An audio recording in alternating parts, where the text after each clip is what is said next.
একটা নতুন ভিডিওতে সবাইকে স্বাগত জানাই। আমি সুরজিৎ। আজকের এই ভিডিওতে নিঃস্ব করেছো আমায় মাইলস ব্যান্ডের খুবই জনপ্রিয় কালজয়ী একটা বাংলা গান, সেই গানের ইন্ট্রো পার্টের যে মিউজিক আছে সেইটার ট্যাপস লেসন করব, গিটার ট্যাপ লেসন করব। এটা খুবই ইজি, বিগিনার্সরা খুব সহজেই বাজাতে পারবে, তো সেই জন্য এই লেসনটা আরও করা। ট্যাপসটাকে বোঝার সুবিধার জন্য আমি টোটাল 3টে পার্টে ভাগ করেছি। পার্ট আছে চারটে পার্ট বাজছে, কিন্তু মিডলে একটা পার্ট রিপিট হচ্ছে ফার্স্ট পার্টের মতন, তো সেটাকে বাদ দিলে টোটাল 3টে পার্ট আমি এখানে ট্যাপস দেবো। একদমই সহজ। তো তোমাদের বলবো তোমরা অবশ্যই ভিডিওটা লাস্ট অবধি দেখো। আশা করছি এই ভিডিওটা দেখার পর তোমরা এই ইন্ট্রো পার্টটা খুব সহজেই গিটারে বাজাতে পারবে। তো চলো বেশি দেরি না করে ভিডিওটা শুরু করি।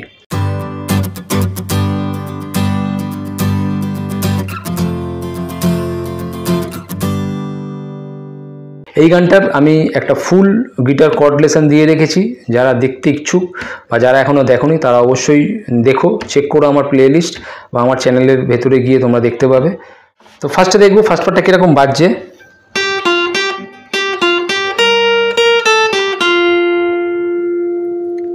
ট্যাপস কি হচ্ছে, জি স্ট্রিংয়ে 12 10 12 12 10 12 বাজিয়ে বি স্ট্রিংয়ে 11 11 10 বাজিয়ে জি স্ট্রিংয়ে 12 10।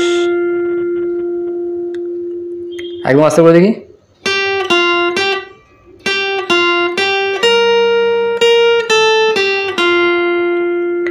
শুনতে ভালো লাগার জন্য এখানে আমরা একটু মিউট টেকনিক করতে পারি। কীরকম মিউট পিক করতে পারি, এরকম করে আলগা করে দেবো, শুনতে ভালো হয় এইটার জন্য। ঠিক আছে, এবারে সেকেন্ড পার্টটা কীরকম বাজছে দেখি।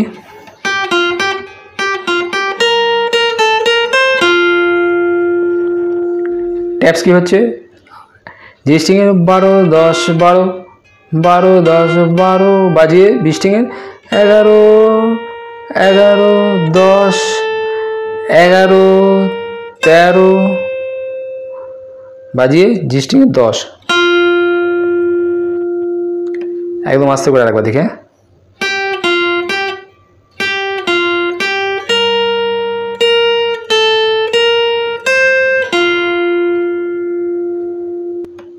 এরপর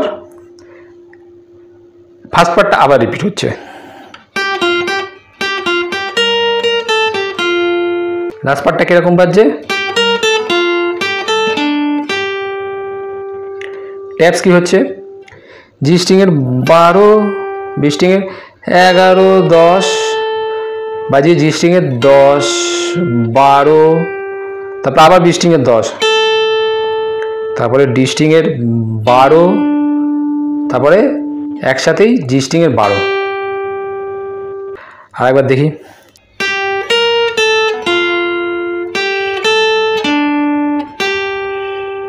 এখানে আমরা ফিঙ্গার রোলিং টেকনিক ইউজ করলাম, এটা বাজেই আবার জি স্ট্রিংয়ের 12 বাজালাম একসাথে।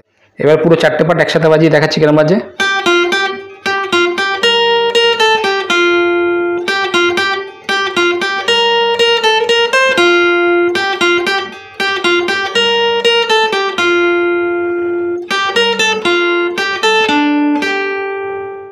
আজকের ভিডিও এখানেই শেষ করছি।